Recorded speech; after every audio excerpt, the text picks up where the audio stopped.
بھی شام. تو شان عربی کا لفظ ہے. آگے کئی اگر ہندی ہوتا تو مرکب ہی نہیں بنتا, لیکن وہ فارسی کا لفظ ہے. شان کئی خسرو جیسی شان. اچھا اس کے بارے میں بتائیے, یہ جو وائس چانسلر جو پشاور کے جو پریشان خٹک ہے, وہ اکثر لوگ نے پریشان کرتے ہیں.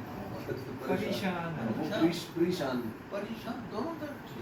اچھا دیکھیے بات یہ ہے, ایران والے جب بڑی یہ لکھتے ہیں نا تو اسے چھوٹی ہی پڑھتے ہیں.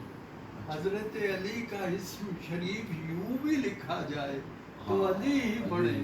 بہت جگہ لکھا ہوتا ہے اکثر یہ جو کیلیگرافی جو کرتے ہیں. تو کیونکہ قرآن میں جو ہے نا وہ اس طرح ہے, وہ ڈائریکٹلی قرآن سے متاثر ہے, لہذا بعض لفظوں کے